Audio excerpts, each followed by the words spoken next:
Muy buenas tardes a todos, bienvenidos a un nuevo taller de la Escuela de Género. Mi nombre es Daniela Cabrera, soy la directora y quiero enviarles un cordial saludo desde la ciudad de Cochabamba, Bolivia, y agradecerles a todos por ya estar conectados con nosotros.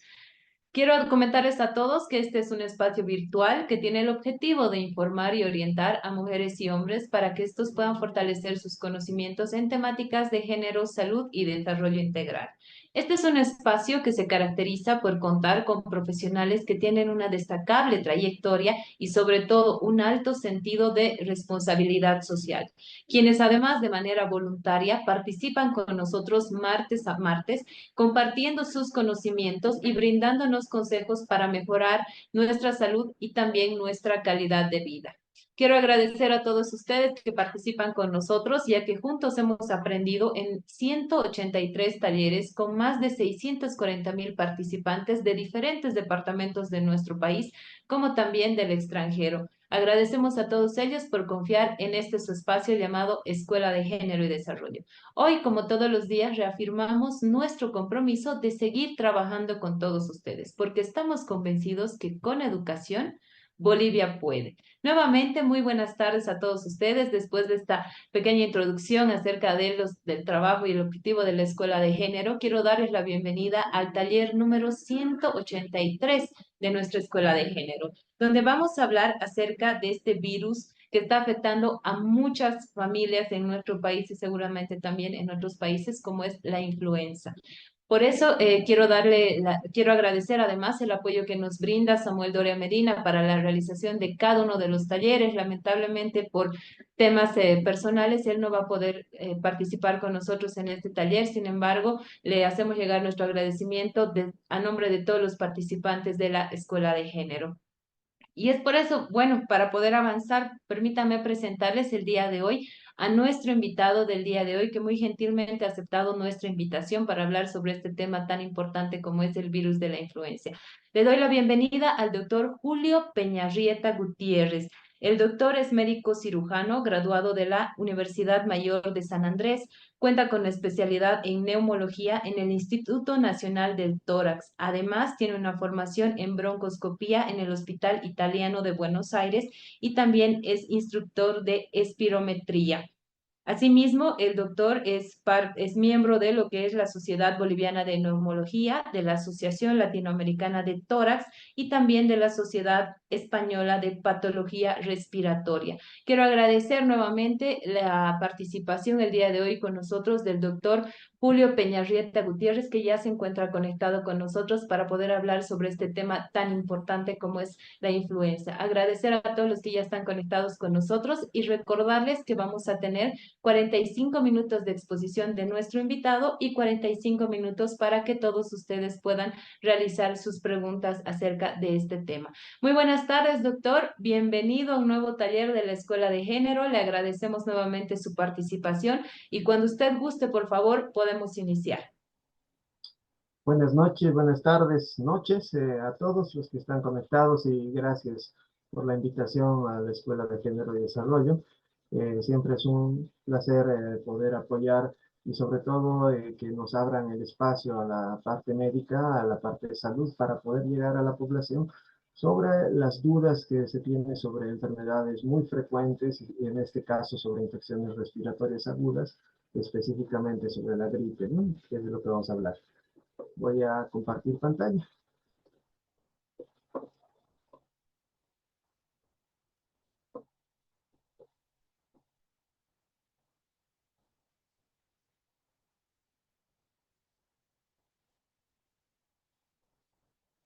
Muy bien, vamos a ir directamente a tocar el tema que nos concierne. Vamos a hablar en este caso sobre la gripe por virus de la influenza, que es en este momento lo que estamos viviendo en un pico alto. Que digamos un poco, tal vez se nos había olvidado con lo que era los últimos años que vivimos con la pandemia del COVID. Se nos había olvidado que la gripe por influenza era realmente una enfermedad infecciosa viral que nos acompañaba desde hace mucho tiempo y que el comportamiento de esta enfermedad es un comportamiento ya bastante bien conocido. La gripe es una enfermedad infecciosa respiratoria contagiosa causada por el virus de la influenza, que es el principal causante de la gripe. Hay otros virus que pueden causar tipos similares a la gripe, es decir, cuadros similares a la gripe, pero el principal y el de mayor riesgo es el virus de la influenza en todas sus variedades, que infectan a la vía respiratoria desde la parte alta, que es nariz, pasa por infectar a garganta, laringe, tráquea, bronquios, y el cuadro más severo que puede causar es una neumonía, llegando a la parte distal de los pulmones. ¿Cómo se contagia la gripe? Recordando un poco lo que ya toda la gente tiene en la cabeza y que no tenemos que olvidar, algunas veces creo que se nos olvida lo que habíamos vivido y parece una película pasada, lo que fueron esos años de COVID, pero a partir de esos años de COVID se nos tiene que quedar en la cabeza muchas cosas aprendidas como sociedad como eh, conocimiento para evitar este tipo de enfermedades, porque la gripe se contagia de la misma forma que se contagia aún el COVID, es decir, su ingreso es por la vía respiratoria y por lo tanto el mayor riesgo es la aspiración de estas gotitas que nosotros expulsamos, sobre todo cuando tosemos o estornudamos y llegan a ser inhaladas por la persona que está cerca a la persona que tosió o estornudó. Esa es la principal vía de contagio.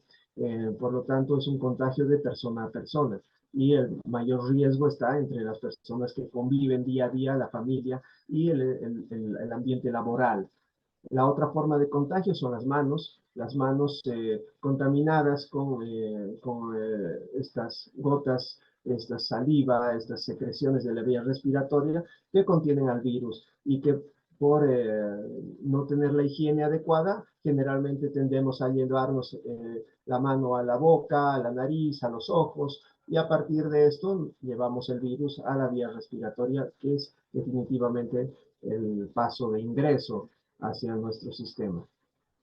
Hay que tener en cuenta algunos conceptos claros en relación al conocimiento de lo que es la gripe y lo que es el resfrío común, que son dos entidades respiratorias que comparten algunas características, pero que tienen que ser diferenciadas por la importancia que va a tener en el concepto que nosotros vamos a llevar a partir del conocimiento de lo que es una gripe y un resfrío común. Entonces, la gripe en su mayor parte va a estar producida por el virus de la influenza en sus variedades A, B, C. ¿Sí? Las más frecuentes son la influenza A, seguida de la influenza B. La C casi no se presenta en lo que es la gripe estacional. Pero también hay otros virus que van a hacer presentaciones de pseudogripes o gripes parecidas a la gripe de la influenza, como la parainfluenza, la influenza, otros tipos de virus como el sincicial respiratorio, el adenovirus, que pueden producir síntomas parecidos a una gripe. Pero lo que nos interesa es la influenza en la parte de la gripe. Y el resfrío común está relacionado a otro tipo de virus, entonces ambas son enfermedades virales, pero en este caso del resfrío existe una variedad muy grande de virus que nos producen el resfrío común, como el rinovirus, algunas variedades del coronavirus distintos al COVID, ¿sí? También virus de parainfluenza, adenovirus, etcétera, que nos van a producir síntomas de resfríos comunes. ¿Cuál es la diferencia en los síntomas, en las molestias? Casi siempre la gripe va a estar acompañada de molestias sistémicas, es decir, malestar general, decaimiento, dolor de cabeza, molestias articulares, dolores de las articulaciones, dolores de los músculos. Nos va a llevar muchas veces a postrarnos en cama y esta es la característica que nos hace pensar que esto es una gripe. En cambio, el resfrío común no nos va a llevar generalmente a tener molestias de todo el organismo, sino las molestias se van a quedar localizadas en lo que es la vía respiratoria. Entonces vamos a tener catarro, es decir, el flujo de la nariz, congestión nasal, el dolor o picor de garganta, la tos, igual vamos a tener, al igual que la gripe, van a compartir los síntomas, las molestias respiratorias, pero en general el paciente con un resfrío común va a ser un paciente que puede hacer su actividad normal, que puede ir al trabajo, que puede hacer su rutina normal, porque la molestia sistémica no va a existir, es decir, no va a tener la fiebre generalmente, no va a tener los dolores musculares, y por lo tanto no lo va a postrar ni lo va a aislar para hacer su paso por el cuadro de resfrío común. Entonces, en los cuadros de gripe, repito, las molestias que predominan y son más importantes son todo este malestar general. En cambio, del resfrío común son las molestias de la nariz, garganta, las molestias de la vía respiratoria, que no afectan en general al cuadro, al estado general del paciente. Otras diferencias a partir de conocer cuáles son las causas de una gripe y un resfrío común es que la gripe sí cuenta con una vacuna. Esa es la vacuna que en esta época está circulando en los centros médicos, esta vacuna gratuita que le está dando el gobierno, que siempre la dota en los tiempos donde tenemos que tener a la mayoría de la población vacunada. Sí existe entonces una vacuna para la gripe. Entonces, esta vacuna es específicamente para el virus de la influenza. Por lo tanto, esta vacuna no cubre otro tipo de virus distintos al de la influenza y por lo tanto no cubre los virus del resfrío común.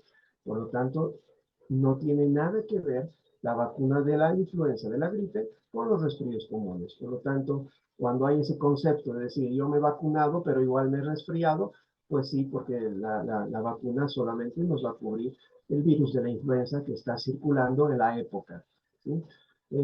La gripe y el resfrío no requieren antibióticos. Esto es muy importante que se nos quede porque recurrimos y abusamos de los antibióticos en estos procesos.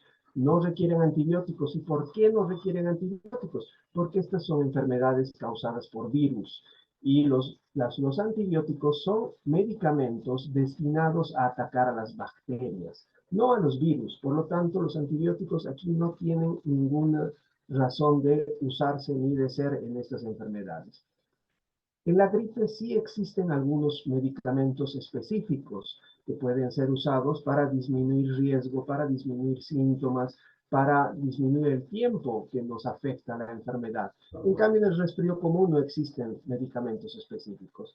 Medicamentos específicos como antivirales específicos para la gripe son específicos para la influenza. Entonces, esos nos sirven muchas veces indicados por un médico en el tiempo correcto y para los pacientes que realmente los necesiten, porque obviamente es un gasto económico. Algunos de estos medicamentos son bastante costosos y entonces indicados bien para un paciente de riesgo en un tiempo específico, que normalmente son los 3 primeros días de que inició la enfermedad, pueden ayudarnos muchísimo para la gripe, no para el resfrío. Entonces, la mayoría de estos pacientes, tanto de la gripe como el resfrío, la mayoría van a necesitar solamente un tratamiento sintomático. Eso no quiere decir que van a requerir medicación para aliviar las molestias. Si está con congestión nasal, habrá que dar un medicamento para descongestionar la nariz, para evitar el flujo nasal. Si está con dolor de garganta, disminuiremos el dolor de garganta con antiinflamatorios. Si viene la fiebre, daremos un antipirético para disminuir la fiebre. Si está con tos, veremos cómo aliviamos la tos, pero en la mayoría de los pacientes se tiene que esperar la evolución de la enfermedad para ver cómo nuestro propio sistema nos defiende y frena la enfermedad, que en la mayoría de los casos se va a dar así. Por lo tanto, la gripe no va a ser muy fácil de definir como un solo síntoma. ¿Por qué? Porque la gripe y el resfrío común afectan a toda la vía respiratoria. El resfrío común generalmente se queda en nariz y garganta. Nariz y garganta ahí es la mayor afectación que tiene. Pero la gripe puede llegar a complicarse con bronquitis, puede llegarse a complicar con un cuadro más severo que es la neumonía. Entonces, los síntomas van a variar en relación a la vía respiratoria. Si la afección está en la nariz, vamos a tener congestión, catarro, flujo nasal. Si la afección está en la garganta, vamos a tener datos de dolor, eso nos da datos de faringitis. Si la infección está centrada en la laringe, vamos a tener la ronquera, la disfonía clásica. Si tenemos una afección en bronquia y tráqueas, vamos a tener tos con mayor flema, con sensación de ruidos en el pecho, algunas veces falta de aire. Y si hay una neumonía, es un cuadro más severo, igual se acompaña de tos, de flemas o no, y generalmente viene con dificultad respiratoria. Entonces, esta gripe puede presentarse en la vía respiratoria, afectando a toda la vía respiratoria, y eso va a ser diferente en cada persona. Por lo tanto, la gripe y el resfriado común se van a presentar de forma muy diferente en todos los pacientes. Y esa es la importancia de que el paciente con síntomas respiratorios de una gripe o un resfrío sea evaluado por un médico, porque puede que este paciente solamente necesite descongestionar la nariz, pero otro paciente con una gripe no tenga molestias de nariz y tenga dolor de garganta y necesite otro tipo de medicación para aliviar los síntomas.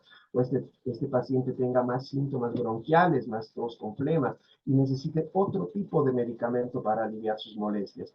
Entonces, no hay una fórmula mágica y es por eso que es complicado que cuando uno tiene una receta que le ha hecho bien, le ha ido bien y el vecino le dice estoy con molestias de tos, le pasa la misma receta, puede que no le haga ningún efecto y simplemente haya gastado su plata en la receta que no le correspondía porque definitivamente se van a comportar estos cuadros de gripe muy distintos en cada persona y hay que evaluar también los factores de riesgo que pueden complicar a los pacientes con una gripe.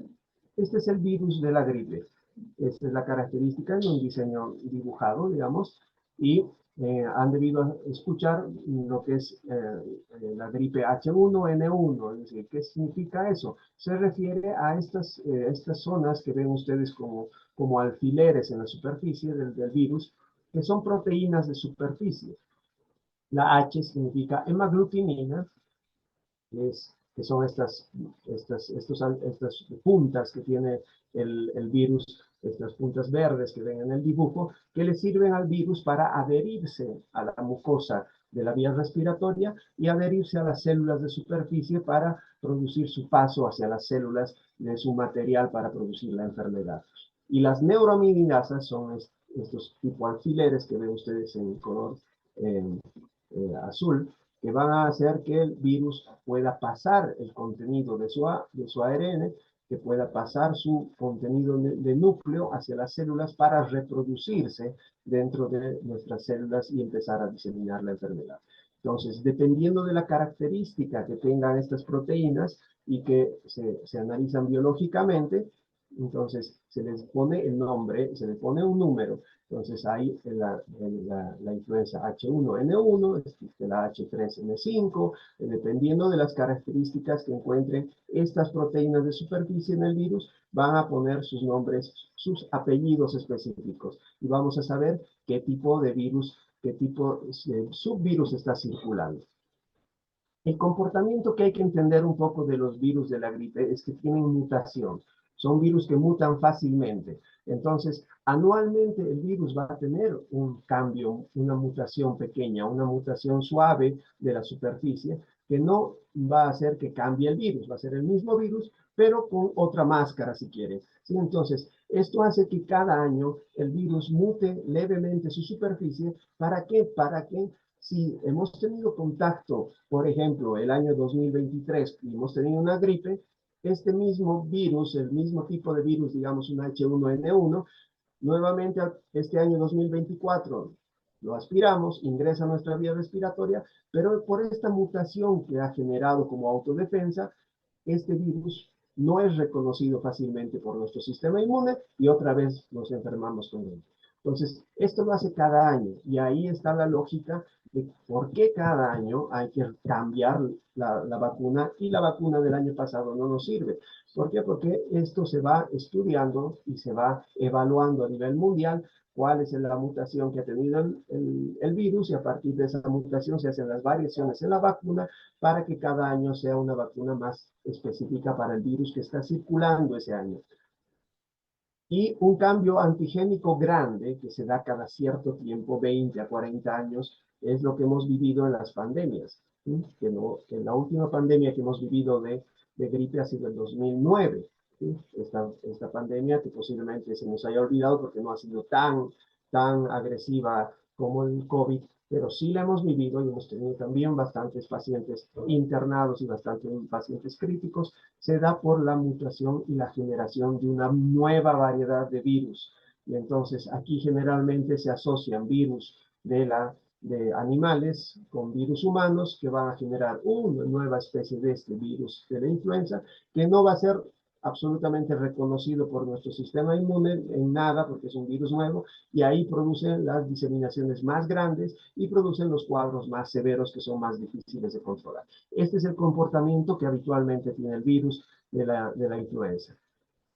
Y a partir de eso se sabe cómo se comportan el virus en el tiempo, en la historia del tiempo, por fases, desde una prepandemia hasta una pospandemia. En este momento estamos en una pospandemia y estamos solamente con picos de virus estacionales, que es lo que normalmente queda pospandemia y que después de una pandemia quedan los virus que han generado la pandemia y esos son los que circulan haciendo sus modificaciones genéticas pequeñas, pero son los que circulan mayormente y antes de que venga una nueva pandemia, generalmente esos son los que se mantienen hasta que tengamos otro cambio antigénico y un nuevo virus.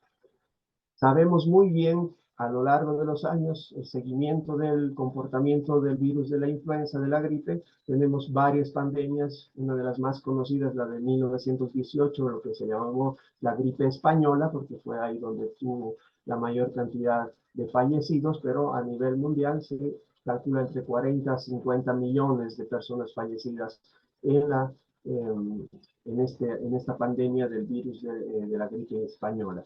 Luego tenemos algunas pandemias más pequeñas en el 57, en el 68, 76, en el 97 y la última que nos marcó con el virus que actualmente está circulando, el principal, que es el H1N1, que es del 2009, y nos dejó el predominio del virus H1N1, su subgrupo PDM, que es pandémico, ese es el que circula principalmente, y el otro que quedó desde 1970, que también circula, es el H3N2. Esos dos son nuestros virus circulantes actuales que la mayoría de nuestras vacunas van a aportar porque son los virus que normalmente nos van a producir las infecciones estacionales. Las medidas de protección, ustedes las deben conocer muy bien porque definitivamente con esto hemos vivido estos últimos años de pandemia de COVID, son las mismas. Tenemos que ver lo que es el aislamiento respiratorio, el uso de los barbijos, sobre todo en las personas que estén con síntomas, esto es importante, es decir, cuál es la forma más fácil de evitar que contagie la prevención secundaria, es el uso del barbijo, que es como estar con un pañuelo continuamente en la cara para que cuando estornude una persona o tosa una persona, estas gotitas que llevan el virus se queden en el barbijo y no vayan a las personas que están a nuestro alrededor o se diseminen en el aire, o evitemos también que ese mal manejo de cubrir la boca con la mano puede ser un mecanismo automático que actualmente sabemos y mucha gente ya usa el codo, el pliegue del codo, que es definitivamente mucho mejor porque obviamente las manos siempre van a poder llegar a la boca, nariz o ojos, ¿sí? Entonces el barbijo, y bueno, esto como anécdota, porque sabemos muy bien que las grandes pandemias es una mezcla entre virus o porcino o aviar, es decir, de las aves, junto con una mutación de un virus humano que va a producir las pandemias. ¿Cuál es el impacto real? Es decir, ¿por qué es importante saber sobre la gripe y por qué es importante cuidarnos de la gripe? Porque anualmente tenemos entre el 5 a 20% de personas contagiadas de gripe y esto representa entre 700 millones de personas al año infectadas. Las muertes por año son altísimas, 250.000 a 500.000 al año. ¿Sí? Son las muertes que se producen anualmente por virus de la influenza. No son alarmantes como la pandemia del COVID, pero esto hay que tener en cuenta que es anual, es decir, esto es ya habitual. Es decir, muchas personas, sobre todo personas adultas mayores, en las épocas de pico van a fallecer por problemas de complicaciones de una gripe influenza. Fíjense, esto es muy importante. Cuando hay un pico de gripe, cuando hay un pico de influenza, Las poblaciones que se infectan más son los menores de edad, sobre todo los niños en edad escolar, pero son los que menos se complican. El problema es que son los que diseminan la enfermedad. Entonces, es muy importante tener el concepto este de que los que más diseminan y los que más se contagian son los niños en edad escolar. ¿Por qué? Porque debería haber un análisis, yo creo, de parte de las autoridades en la parte de lo que son los colegios, cuando empezamos a tener estos picos de enfermedades respiratorias, habría que tomar decisiones un poco más drásticas para frenar un poco, cortar un poco el contagio que es alto en estos grupos poblacionales.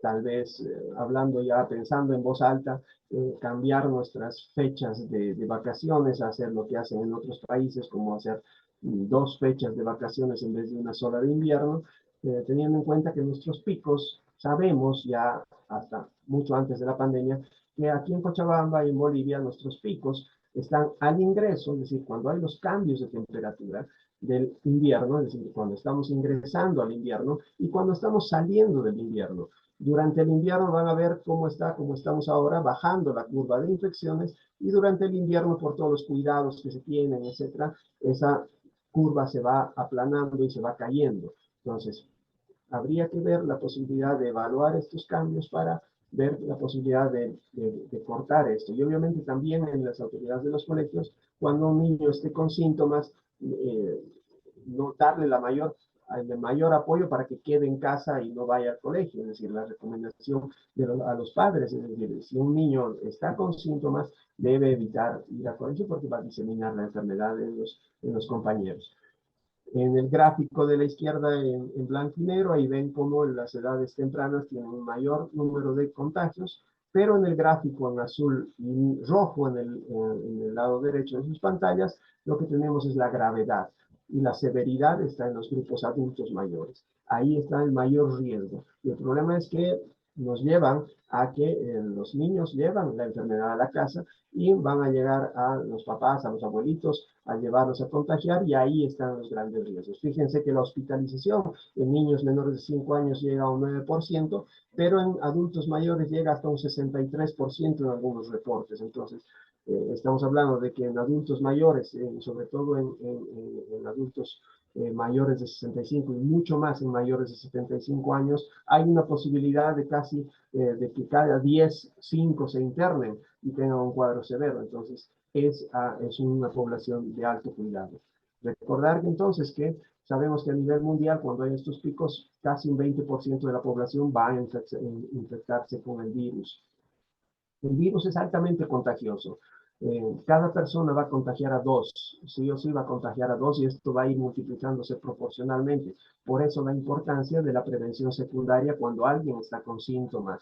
Definitivamente hay que cortar esta cadena y ahí entra lo que es el aislamiento, lo que es la protección respiratoria, el lavado de manos, y sobre todo romper la cadena con evitar que es la gente que está infectada o vaya a la escuela o vaya al trabajo y entonces tratar de dar las facilidades para que se rompa la cadena y disminuyamos el riesgo de contagio y esa es una prevención definitivamente secundaria.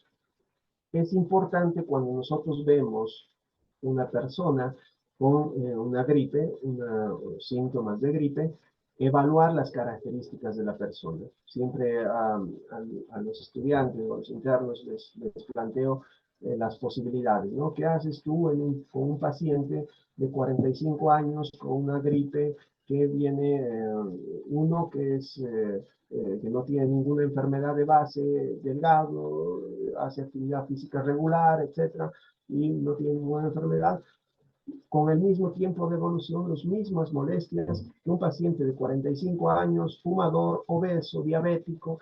Es decir, cambia totalmente el contexto del paciente. Por eso es la importancia de la valoración médica, por eso no hay una fórmula que es repartir por la vía internet o por WhatsApp para curar a todos, no. Por eso la importancia de la valoración médica, porque un paciente es un mundo distinto a otro. Entonces, los factores de riesgo en la gripe son los mayores de 65 años, los enfermos del corazón, los enfermos pulmonares, sobre todo los pacientes con EPOC, los fumadores, los pacientes con diabetes, los pacientes obesos, las embarazadas, pacientes con inmunosupresión como el VIH-Sida. Entonces, en ese contexto tenemos que tener en cuenta que estos pacientes deben ser manejados con otra visión médica en relación a los pacientes que no van a tener estos datos. Por lo tanto, cuando llega un paciente con una infección respiratoria aguda, estamos hablando de una infección respiratoria aguda cuando los síntomas son de duración de menos de 2 semanas. Entonces ahí catalogamos una infección respiratoria aguda. El paciente viene con molestias de nariz, garganta, tos, etcétera, en la mayoría de los casos. Estos pacientes en general van a ser pacientes con infecciones por virus. Pueden ser cualquiera de estos virus que hemos mencionado, coronavirus, sincitial, rinovirus, parainfluenza, y también pueden ser pacientes con influenza, con gripe. Entonces, en estos pacientes lo que vamos a hablar es ver el contexto del paciente, es decir, evaluar si este paciente tiene o no tiene factores de riesgo. Si el paciente no tiene factores de riesgo, es un paciente con una gripe, el tratamiento va a ser netamente sintomático. Es decir, vamos a aliviar las molestias, vamos a controlar las molestias dependiendo de dónde esté alojada la mayor cantidad de virus y la mayor cantidad de inflamación que podamos determinar, si es en nariz, si es en garganta, si es en tráquea, etcétera. Ya eso lo evaluaremos en el consultorio para ver qué medicación le puede aliviar más, qué medicación le puede venir mejor a este paciente. Y normalmente la mayoría de estos pacientes en una semana van a estar con mejoría y no van a necesitar mucha más intervención que simplemente aliviar las molestias. Fíjense que aquí no hay antibióticos, no hay corticoides, no hay inyectables, eso no existe en este esquema. Cambiamos al paciente con sospecha igual de influenza, pero con factores de riesgo. Es decir, es un paciente obeso, es un paciente fumador, es un paciente con una bronquitis crónica, es un paciente con hipertensión arterial, con problemas cardíacos, o usa alguna medicación que baja sus defensas, etcétera. Entonces, este paciente obeso, diabético, etcétera, con cualquier otra comorbilidad, ya es un paciente que tiene un factor de riesgo y que nos pone en alarma al médico para evaluar mejor a este paciente. Posiblemente tratemos de definir mejor el diagnóstico, es decir, pedirle realmente una prueba diagnóstica. La prueba diagnóstica es un PCR, lo mismo que se hacía con el COVID, es decir, es un hisopado a nivel de nariz, fondo de nariz, rinofaríngeo, para, por una reacción en cadena de la polimerasa, determinar si es o no una influenza y el tipo de virus que está afectando. Puede que pidamos en este paciente o puede que es simplemente porque estamos en un pico alto de enfermedades de influenza, es decir, como ahora, por los síntomas y el factor de riesgo podemos plantear el uso de medicación viral de inmediato. Entonces podemos echar mano de los oseltamivir, que es un medicamento antiviral para influenza, que es muy efectivo cuando se lo usa tempranamente, es decir, estamos hablando de los 3 primeros días de evolución, y es un medicamento costoso, por lo tanto, por eso no lo usamos de forma amplia, sino también solamente en pacientes que tengan un factor de riesgo para complicarse, porque en riesgo-beneficio hay que marcar que un paciente sin datos de posibilidad de complicarse, sin factores de riesgo, el uso excesivo de este medicamento no nos va a dar mayor beneficio, va a ir igual con medicación sintomática. En cambio, un paciente bien estudiado, definido como un paciente con riesgo, sí vamos a necesitar plantear la posibilidad de un antiviral como el oseltamivir, que es el más efectivo que tenemos en el mercado aquí en Bolivia. Normalmente, igual, estos pacientes pasadas las semanas deben ir con una mejoría progresiva. Entonces, muchos de estos pacientes, la mayoría va a ir con una mejoría progresiva, es decir, va a pasar la fiebre, va a pasar el malestar general, etcétera, y va a ir mejorando el paciente y no se va a ir complicando. Pero hay pacientes en los que sí se pueden complicar y pueden pasar a ser un cuadro más severo, pueden llegar a ser una neumonía, pueden llegar a sobreinfectarse, y aquí hay el riesgo de tener en cuenta de que un paciente con influenza, con gripe, puede predisponer su organismo porque afecta la vía respiratoria, el virus de la gripe, afecta la vía respiratoria, afecta nuestro sistema de defensa natural y por lo tanto predispone a que pueda aprovechar algunas bacterias a distribuirse por la vía respiratoria, evitar el sistema de defensas y fuera de tener una gripe, en estas primeras 2 semanas, donde más frecuentemente se produce esto, producir una coinfección por bacterias. Pero esto se da posterior a la gripe, es decir, después de los días de iniciar la gripe, esto se va a dar posterior. Entonces, ¿esto puede pasar? Sí puede pasar, sobre todo en personas de alto riesgo o en personas que, vamos a ver, usen medicación que no deberían haber usado. Entonces, esta coinfección se la diagnostica también cuando el paciente, pasados los 7 días, en vez de mejorar, empieza un ascenso de molestias, es decir, empieza a empeorar los síntomas, empieza a presentar nuevas molestias, empieza a presentar algo más de severidad en su estado general, decaimiento mayor, dificultad respiratoria. Entonces ahí tenemos que reevaluar al paciente. ¿Hay esta posibilidad? La hay. No va a ser en la mayoría de los pacientes. En realidad se calcula que un 3 a 5% de los pacientes van a hacer complicaciones por gripe, es decir, es un porcentaje pequeño, pero es en un grupo sobre todo de alto riesgo. Entonces ahí sí definitivamente lo que se indica es la revaloración por el médico. Si ustedes notan que estoy pasando los 5 días y siento que no estoy mejorando, la fiebre persiste, hay mayor tos, aumenta el dolor de cabeza y empiezo a sentir que hay mayor dificultad para respirar, no estoy durmiendo bien y tengo que volver a mi médico, ¿de acuerdo? Eso es lo importante, la revaloración, porque muchas veces cambiamos de médico porque creemos que no nos ha tratado bien. El problema es que muchas veces no hay el historial previo, no llevamos las recetas que hemos recibido con el otro médico, y entonces no hay un seguimiento. El nuevo médico posiblemente dé algunas cosas que ya se han dado o que no deberían haberse dado, porque no hay una revisión, no hay un seguimiento de la evolución del cuadro. Entonces es importante que siempre se tenga una revaloración por el médico que lo vio inicialmente, ya que eso nos da una ventaja como profesionales de saber qué es lo que pasó durante esa semana y sospechar qué es lo que está produciendo el empeoramiento de las molestias.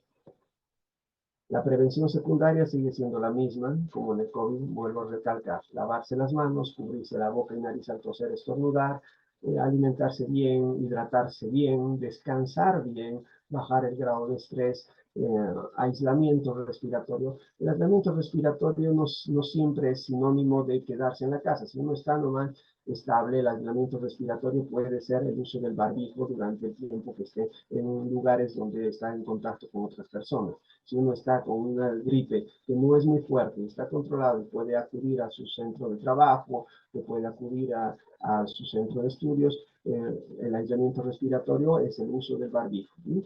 Y obviamente no automedicarse, consultar oportunamente al médico. Ahora hablaremos de la prevención primaria. Y aquí está esta carita de susto, porque cuando se habla de esto, mucha gente definitivamente hace la carita de susto, porque odia los pinchazos y con todos los mitos que se ha hablado sobre las vacunas, ahí viene el signo de interrogación y realmente me voy a poner la vacuna, pero definitivamente la vacuna es la forma ya demostrada de mejor prevención en un grupo poblacional de riesgo sobre todo. Actualmente en países de primer mundo se recomienda la vacuna universal, es decir, los vacunan desde los 6 meses hasta los últimos años a todos, sin distinción.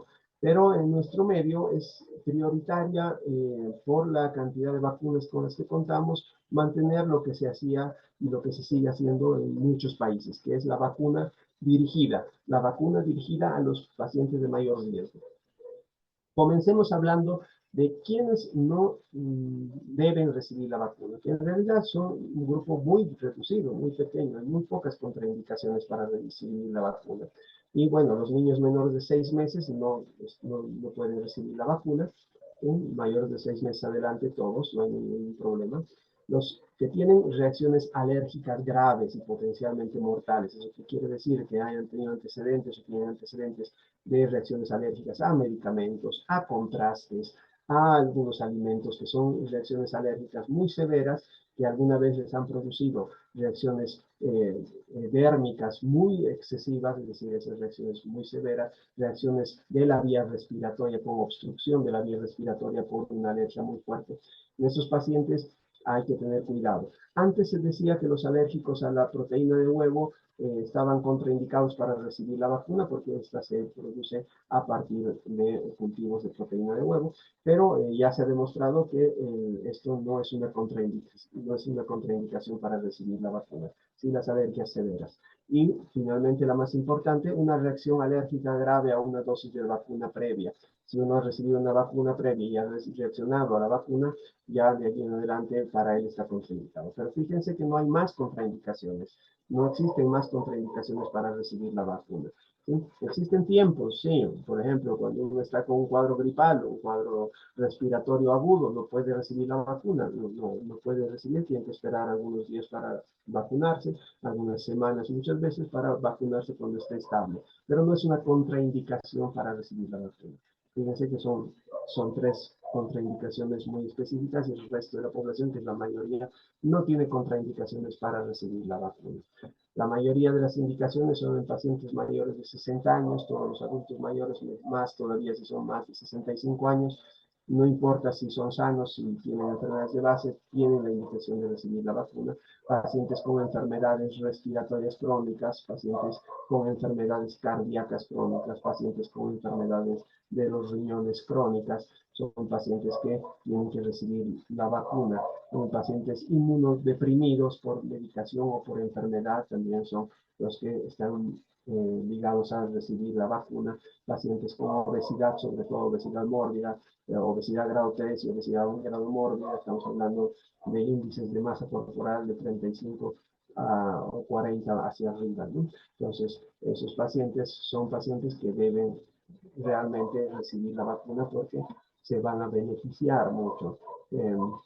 Los grupos de riesgo, fíjense el riesgo que tienen para hacer enfermedades severas, los enfermos cardiovasculares, es decir, si tengo presión alta, si tengo un problema de corazón, si soy enfermo pulmonar que uso medicación crónica, si tengo diabetes, si tengo obesidad, soy un paciente de alto riesgo que puedo complicarme y por lo tanto tengo que recibir mi vacuna. Estoy indicado, tengo que hablar con mi médico, consultarle, que él evalúe y con un buen asesoramiento, la mayoría de estos pacientes tienen que recibir la vacuna. Ahora bien, algo muy importante es que la vacuna reduce la mortalidad, es decir, reduce el número de pacientes que van a morir por gripe y reduce la morbilidad, es decir, reduce la severidad de la enfermedad en estos pacientes. No así el grado de contagio, es decir, puede contagiarse una persona con vacuna, se puede contagiar del virus de la influenza, sí se puede contagiar, pero va a disminuir el riesgo de hacer una enfermedad grave y va a disminuir el riesgo de morir por una complicación de la gripe. Por lo tanto, reducir hasta un 68% el riesgo de muerte en estos pacientes es una reducción muy importante. Definitivamente, el beneficio de una vacuna es muy alto, sobre todo en estos grupos de riesgo. Fíjense, la curva blanca es una curva de una época estacional de pico alto antes de la vacuna y la curva roja es cuando se implementó en una época estacional previa al pico de influenza. La vacuna, fíjense cómo el descenso de problemas de influenza también porque disminuimos el tiempo de evolución, disminuimos el tiempo de poder contagiar a la gente y por lo tanto eso hace que cuanto más cantidad de gente esté vacunada, disminuimos el riesgo de que la gripe se propague, porque va a durar menos tiempo, va a ser cuadros menos severos y por lo tanto va a ser menos tiempo el que pueda contagiar a una persona con gripe. Por lo tanto, se reduce también el círculo de contagio y nos sirve para bajar la cantidad de pacientes y sobre todo para bajar la cantidad de cuadros severos y muertes, que eso es lo que realmente nos interesa en lo que es el uso de la vacuna. Las poblaciones de riesgo, nuevamente recordarles para que tengan muy claro, el riesgo de mortalidad en adultos mayores, tanto estacional como en pandemia, es muy alto. Entonces, los adultos mayores sí o sí tienen que recibir la vacuna para la gripe en la mayoría de estos pacientes porque no van a tener contraindicaciones para esto. El mayor riesgo de neumonías en niños es sobre todo en niños menores de 2 años, donde es la mayor indicación, ¿sí? Que es más fuerte, obviamente, durante las pandemias, pero hay que tratar de priorizar también a estos niños para disminuir el riesgo en todos los niños menores de 5 años y mucho más en los menores de 2 años. En las mujeres embarazadas también el riesgo de complicaciones por gripe e influenza es mucho más alto.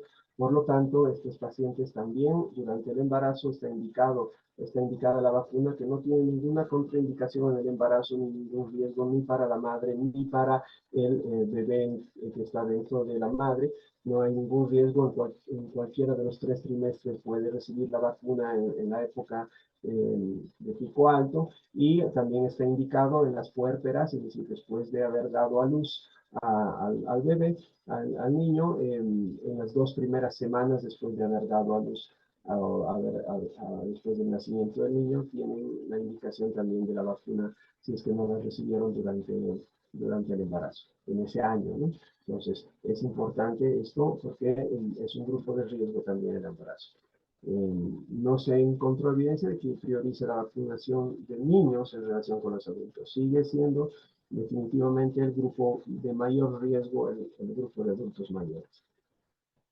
La obesidad, definitivamente, con el COVID también ha sido definitivamente un factor de riesgo. La obesidad es un factor de riesgo, sobre todo en índices de masa corporal de más de 35 kilogramos metro cuadrado, más de 40.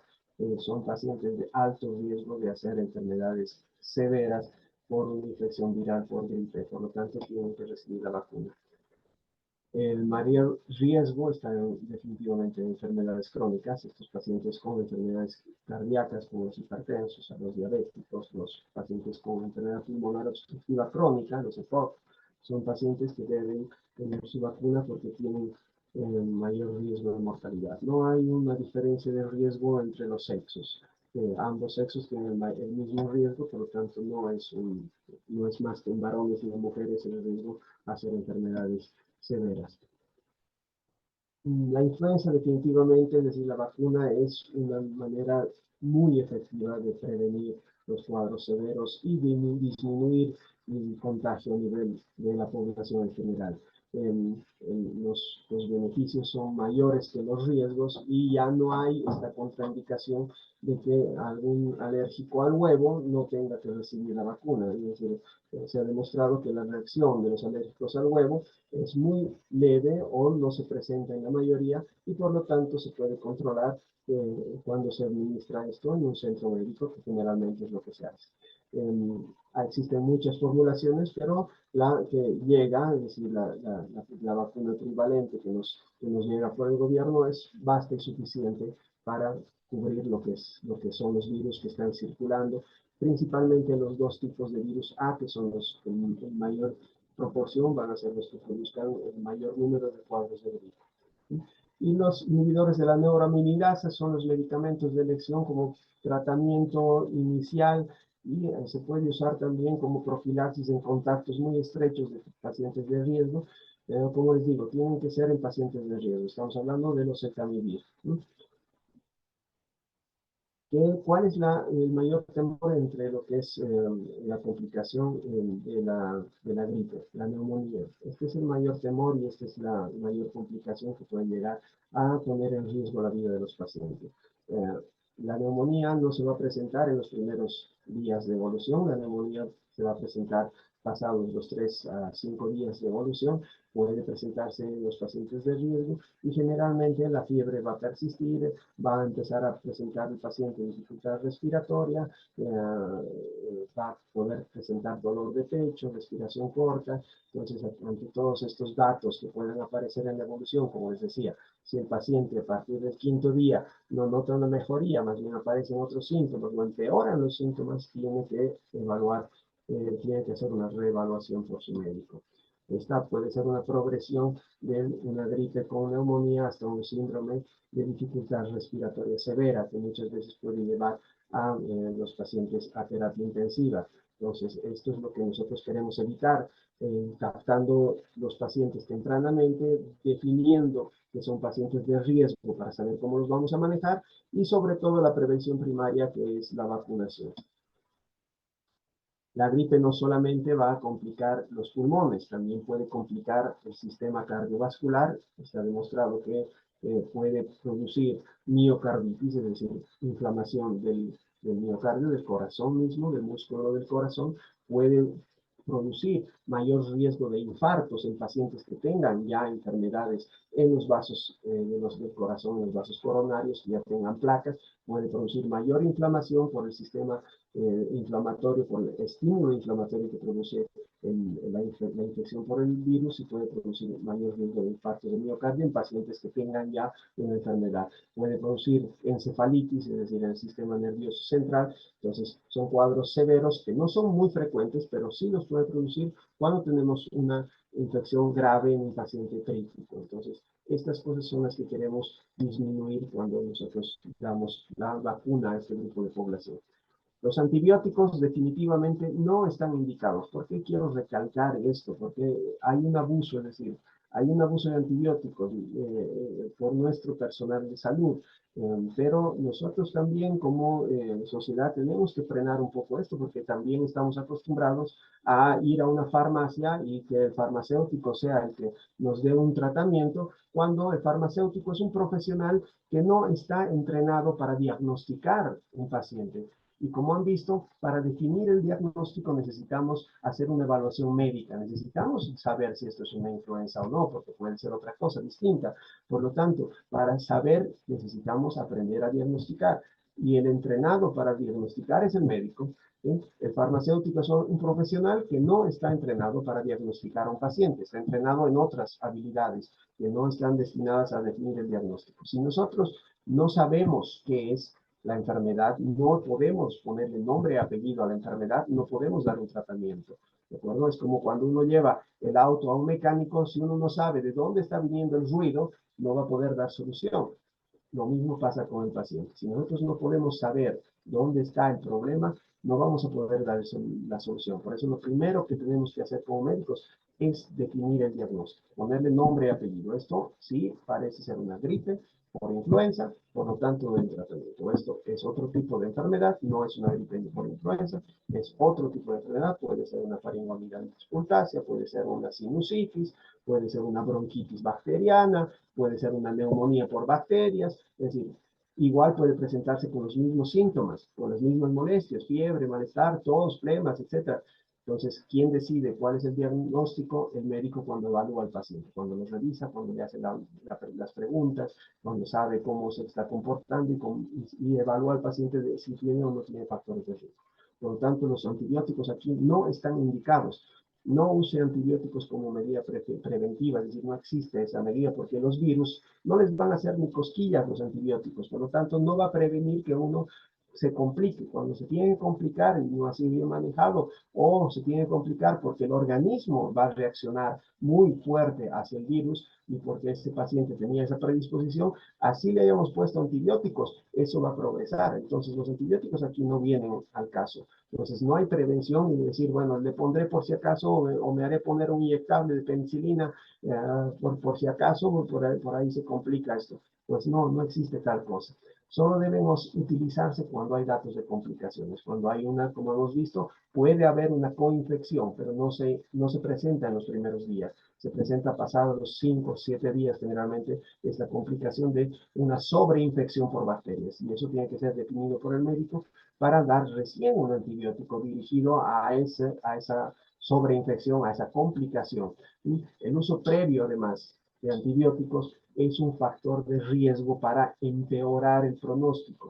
Si el paciente ha usado antibióticos previos y ha hecho posterior a ese uso de antibióticos previos, donde no debería haber recibido los antibióticos, posterior a eso, sí hace una neumonía realmente y sí entra una bacteria a complicar el problema de la gripe, vamos a necesitar unos antibióticos mucho más fuertes, mucho más costosos, o asociar dos antibióticos, o el paciente va a necesitar internarse porque los antibióticos van a tener que ser por vía venosa, etcétera. Entonces se complica al paciente, se complica el manejo y puede llegar a generar gérmenes resistentes, puede llegar a generar una neumonía muy severa que podía haberse manejado mucho más fácilmente si no se daban los antibióticos cuando no se tenían que dar.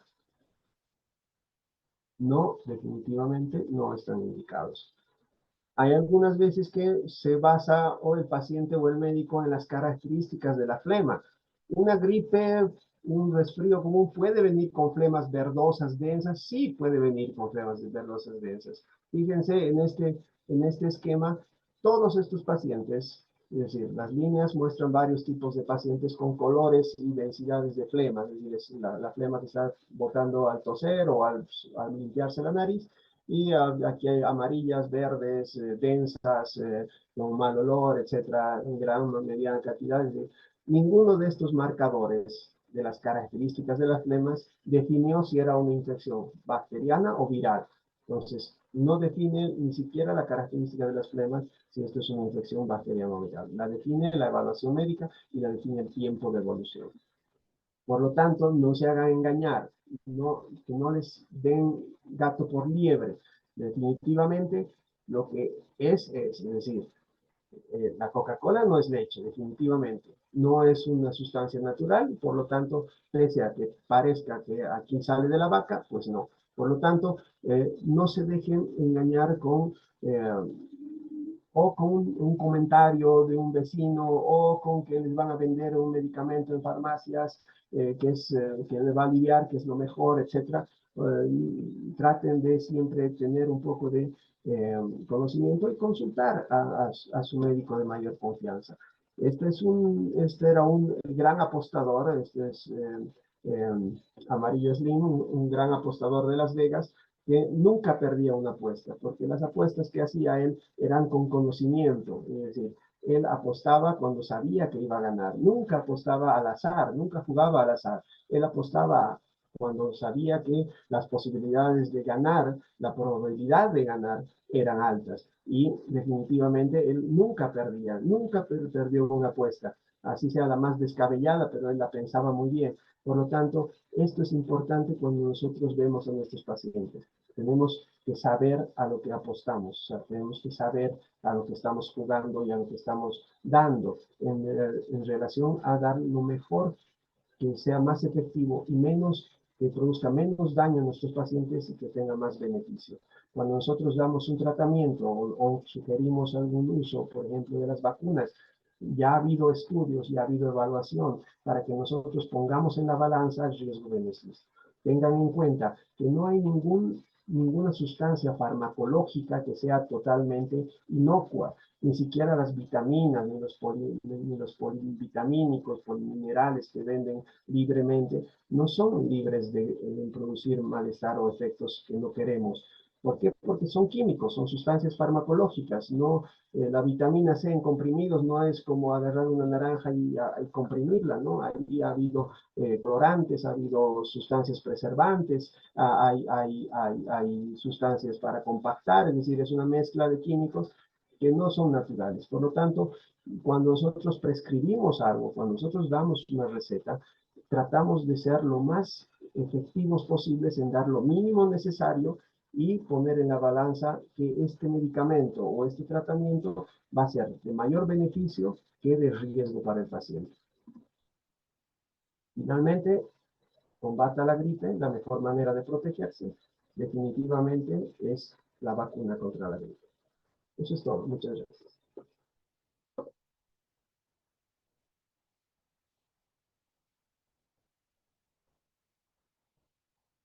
Queremos agradecer al doctor Julio Peñarrieta por toda la información que el día de hoy nos ha podido brindar y las recomendaciones, sobre todo para evitar esta enfermedad como es la influenza que está golpeando a muchas familias en nuestro país. Muchísimas gracias, doctor. Estoy segura que la información que hoy día nos ha podido brindar ha sido de mucha importancia para todas las personas que están conectadas con nosotros.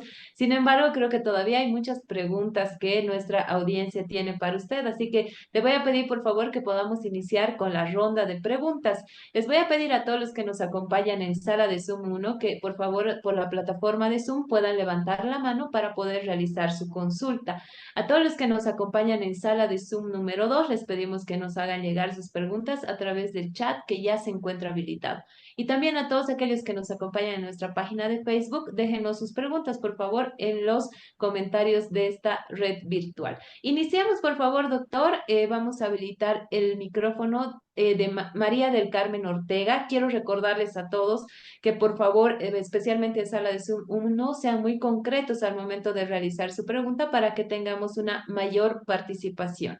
Iniciamos, por favor, habilitamos el micrófono de María del Carmen Ortega. Muy buenas noches, María del Carmen. ¿Cuál es su nombre completo? ¿Desde dónde se conecta? Y adelante con su pregunta, por favor. Buenas noches, me conecto desde Potosí.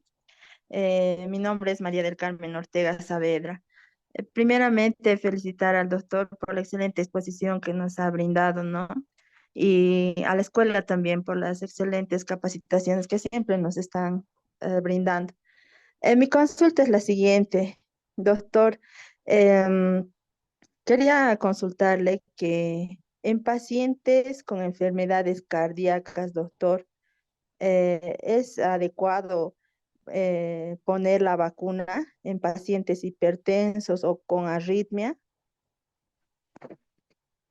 Buenas noches. Bueno, vamos a volver a repetir, sí, definitivamente. Un paciente con problema cardíaco crónico, con un paciente, como es un paciente con presión arterial sistémica alta, un paciente hipertenso, es un paciente con indicación de vacuna para la gripe. No hay contraindicaciones para estos pacientes, a no ser, como hemos dicho, es decir, que sea un paciente que tenga fuera de esta enfermedad un antecedente de reacciones alérgicas a medicamentos, antibióticos, que haya tenido reacciones alérgicas muy fuertes a contrastes, etcétera. Si no tiene estos antecedentes de alergias, y este paciente, y si ha recibido alguna vez la vacuna y no le ha producido ninguna alergia, este paciente está con la indicación de recibir cada año su vacuna para la gripe. Muchas gracias, doctor, por esta aclaración y tomar en cuenta, por favor, esta recomendación que nos hace el día de hoy nuestro invitado, el doctor Julio Peñarrieta. Y agradecer también a todas las personas que están conectadas con nosotros desde el departamento de Potosí. Gracias por su pregunta, María del Carmen. Continuamos, por favor, y ahora activamos el micrófono de Azucena Vanessa González. Adelante, por favor, Azucena. Muy buenas noches. ¿Cuál es su nombre completo? ¿Desde dónde se conecta? Y adelante con su pregunta, por favor. Hola, doctor. Muchísimas gracias por la información dada. Yo tengo una pregunta. Mire, hay pacientes en el área de salud, me comunico desde Ecuador, pacientes en el área de salud que sí, se automedican como usted lo dijo, y hay muchos de los ámbitos de los médicos que mandan diferentes tipos de antibióticos.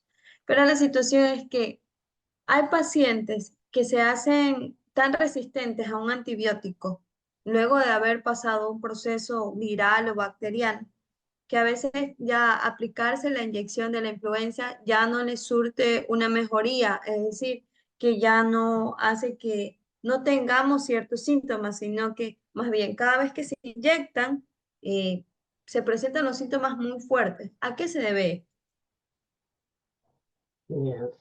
Si estoy entendiendo bien, está hablando de que estos pacientes estamos hablando de la vacuna, la inyección de la vacuna.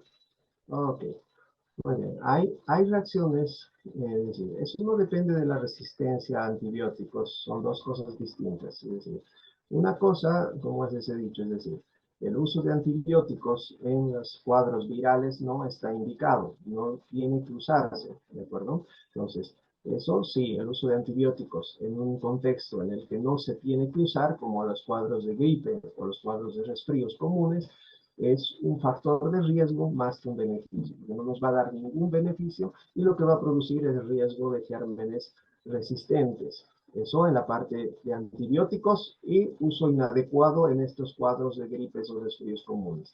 ¿De acuerdo? Entonces, eso es un riesgo más que un beneficio y no se debe usar. Lo mismo que el uso de los corticoides en los cuadros de gripes o resfríos comunes no están indicados y nos va a producir un mayor riesgo de complicaciones también.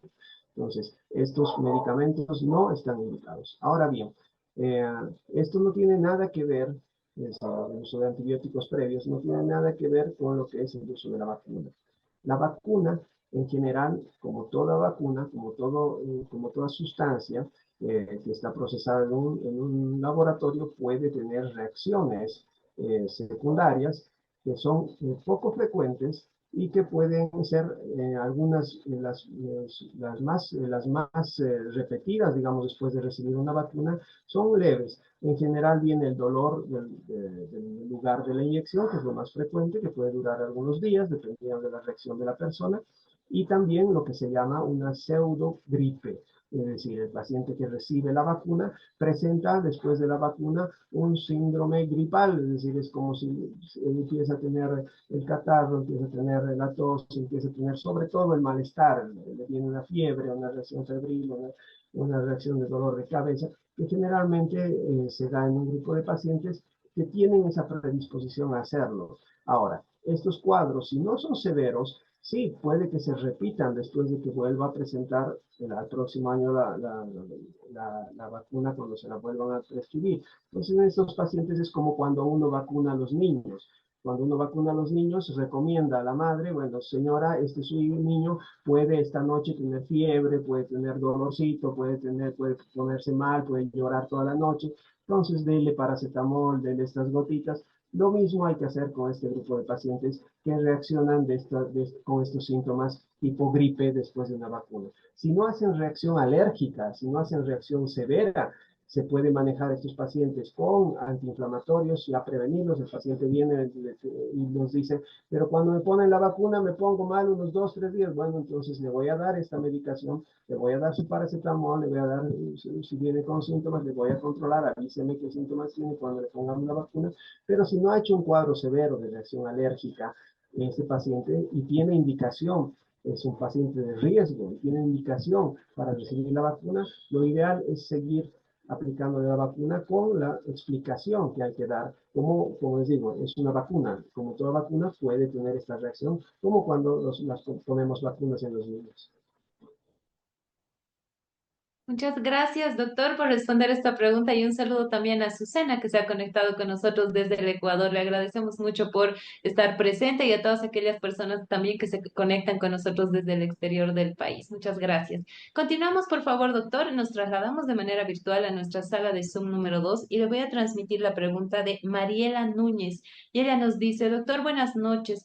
En caso de un paciente que haya estado con dengue, ¿se debe esperar un mes para la aplicación de la vacuna contra la influenza o no, o esto no influye, doctor, que hayan tenido una enfermedad como el dengue? Bueno, en general, los cuadros virales van a predisponer a una respuesta inflamatoria que puede ser de leve hasta importante en el organismo. Nosotros cuando estamos aplicando la vacuna vamos a estimular a un proceso inflamatorio, vamos a estimular a una respuesta inflamatoria que va a generar anticuerpos de defensa, pero estamos estimulando un sistema inmunológico. Por lo tanto, cuando uno está con un cuadro viral, ya sea un cuadro de gripe, un cuadro de resfriado común o el mismo dengue, generalmente se recomienda que pasados los síntomas se espere por lo menos unos 15 a 20 días para recibir la vacuna, con menor riesgo de que haga una reacción muy fuerte, ¿no? Pero en general las reacciones que van a hacer son lo que explicábamos con una anterior pregunta, son reacciones tipo influenza, van a tener una pseudogripe, y bueno, van a estar atentos a controlar los síntomas, pero en general no van a tener una reacción severa, ¿no? Muchas gracias, doctor. Continuamos, por favor. Ahora nos vamos hasta nuestra página del Facebook. Silvina Hoyos nos dice, doctor, en el caso de personas con enfermedades de base y con las defensas bajas, ¿es recomendable que se suministre esta vacuna? Además que cuando están delicados y no tienen fuerzas suficientes para expectorar, ¿cómo podríamos salir de este cuadro? Nos dice. Ok, dos preguntas ahí. Una, los pacientes inmunosuprimidos tienen la indicación de recibir la vacuna. Obviamente hay cuidados que hay que tener en relación a el estado que pueda tener el paciente inmunosuprimido en relación a estar cursando con una infección activa o estar con un tratamiento inmunosupresor muy agresivo en el que tal vez la vacuna no va a hacer efecto, pues, es decir, no tiene ningún sentido colocar una vacuna en un paciente que tiene un sistema inmunológico deprimido por alguna medicación que está usando para controlar la enfermedad y que disminuye la respuesta que pueda tener al estímulo de la vacuna. Entonces, en un paciente inmunosuprimido sí está indicada la vacuna, pero sí también consultar con el médico que está haciendo el seguimiento de este paciente, que generalmente son enfermos crónicos, por lo tanto tienen que tener una consulta con su médico para saber cuánto beneficio les trae la vacuna y si está en el momento indicado, si no está muy debilitado, porque sí hay que evaluar todo esto, si no está cruzando con una descompensación del cuadro de base. Entonces, a partir de eso, tienen que hablar con el médico que está manejando el cuadro crónico y ver si en ese momento está o no adecuada la colocación de la vacuna. Y en relación a la otra pregunta, que era sobre la dificultad para expectorar, creo que nos preguntaban, ¿no? En pacientes que están con tos y que tienen dificultad para expectorar. Entonces, ese es un punto muy importante en el que recalcaba yo que tienen que tener una valoración por su médico. ¿Por qué? Porque muchas veces, como les decía, la gripe va a presentarse con afectación de la vía respiratoria, pero muy distinta en cada paciente. Entonces, un paciente puede tener una afectación nasal, un paciente puede tener afectación faríngea, un paciente puede tener afectación laríngea, otro puede tener presentación traqueobronquial, etc. Entonces, la característica de la tos en esos pacientes va a ser distinta. Todos estos muy probablemente van a tener tos. Algunos, como por ejemplo los pacientes con bronquitis, pueden tener una tos con problemas que puedan expectorar y que puedan ayudarse con algún medicamento que pueda ayudar a que si están con espasmo bronquial, un inhalador les ayude a expectorar mejor, bajar la inflamación de la vía respiratoria con otra medicación, no sea inhalado vía oral, ya ayude a disminuir la tos, el espasmo, la inflamación bronquial y disminuye las secreciones para expectorar, o les ayude a expectorar más fácilmente. Pero, por ejemplo, un paciente con problema nasal, congestión nasal, y que la tos es por lo que nosotros llamamos descarga posterior, es decir, caída de muchas secreciones de la nariz hacia la faringe por detrás, esa cantidad de flemas, esa cantidad de moco que cae de la nariz hacia la garganta es muy pequeña. El paciente siente la necesidad de expectorar, siente que tiene algo de flema, pero muy probablemente no expectore nada, entonces no vamos a poder ayudar a expectorar, sino lo que hay que hacer es disminuir la cantidad de secreciones en la nariz y eso va a ayudarlo a tener la menor sensación de flema. Pero ¿cómo llegamos a esa conclusión? Revisando al paciente. Sin revisar al paciente va a ser muy difícil saber de dónde está viniendo la tos y de dónde está sintiendo las secreciones. Muchas gracias, doctor. Agradecemos por haber respondido esta pregunta que nos llega también a nuestras redes sociales.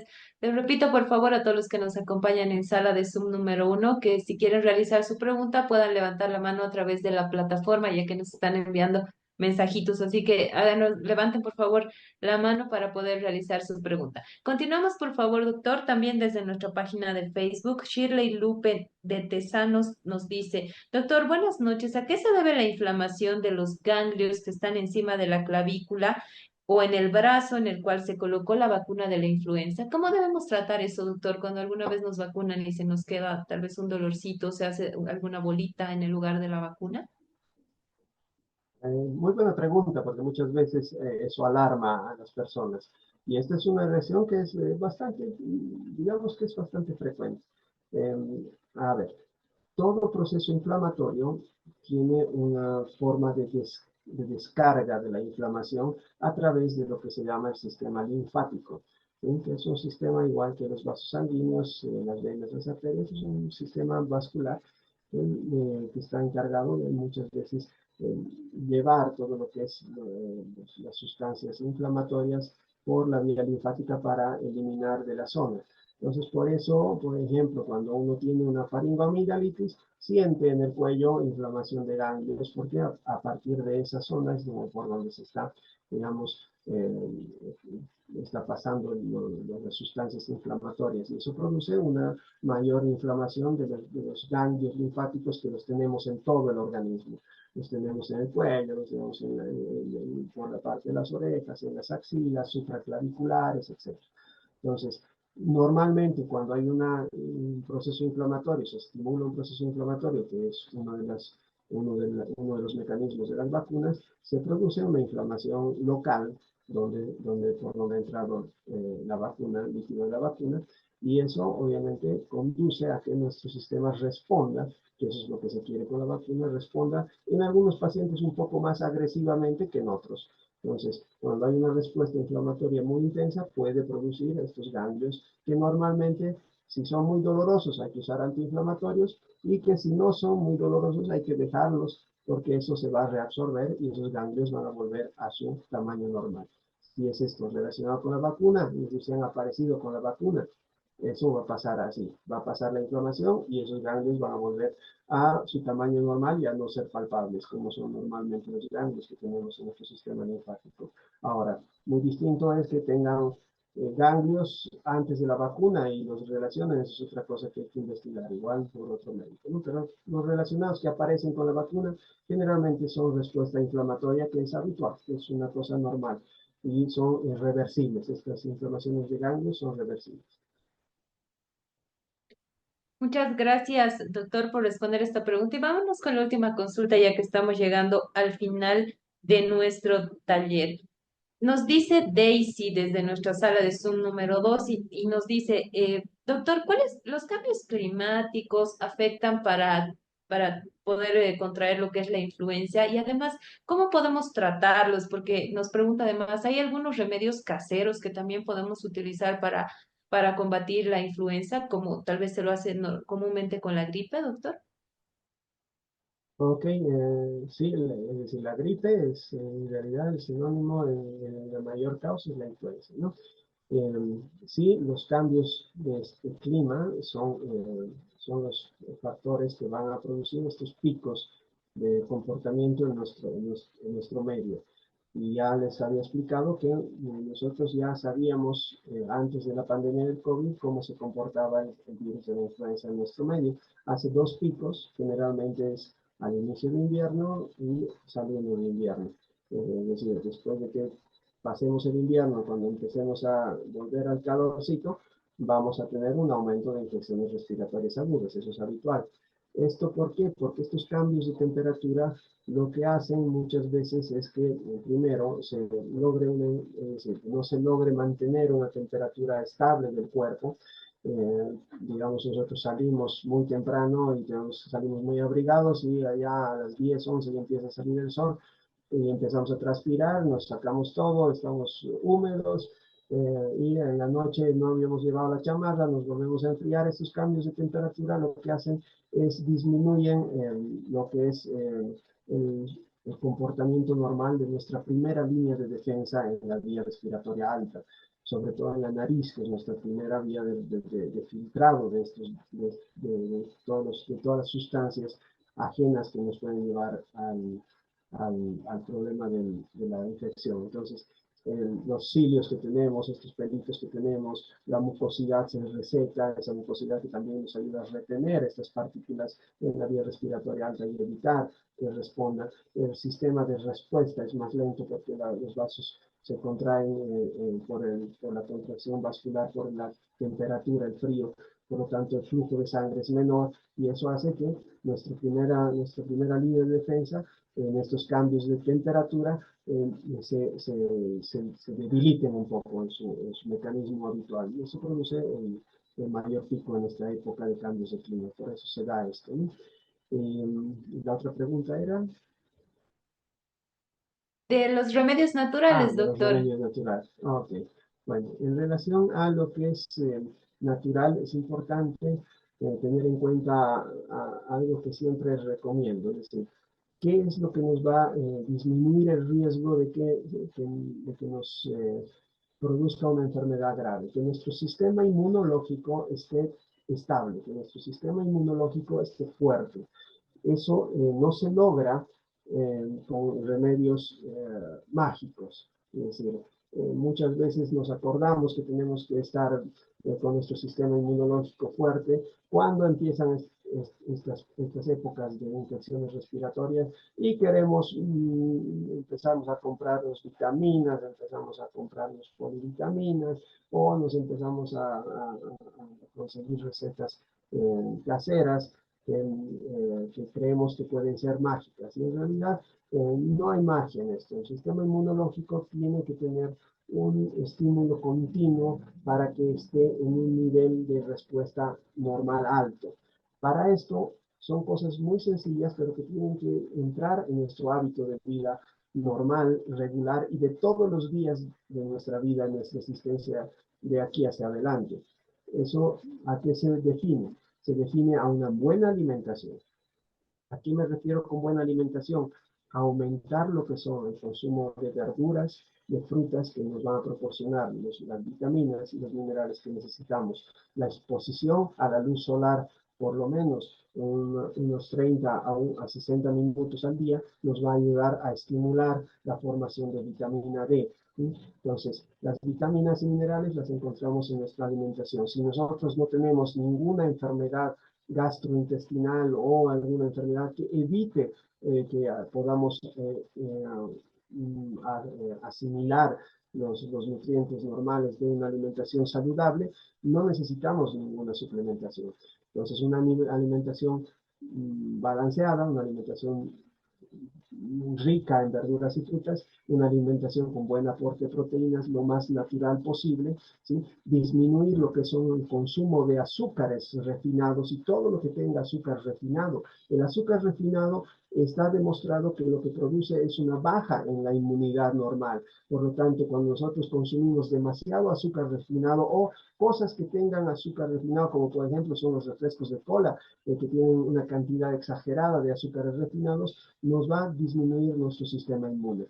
Todo lo que tenga, todo lo que esté relacionado a comida rápida o comida preelaborada que tenga preservantes, que tenga conservantes, también va a afectar y nos va a producir un estímulo inflamatorio. Por lo tanto, tenemos que disminuir el consumo de comidas rápidas y de comidas preelaboradas con conservantes o con preservantes. Tratar de que nuestra alimentación sea lo más regular posible. En ese sentido, la alimentación, evitar el sobrepeso, evitar lo que es el acúmulo de grasas, por lo tanto, mantener un buen peso, no llegar a la obesidad. Si estamos aumentando de peso, tenemos que regular nuestra alimentación, no tenemos que aumentar de peso. Es muy importante, la grasa abdominal produce un estímulo inflamatorio continuo y por eso los riesgos de que sean más severas las enfermedades.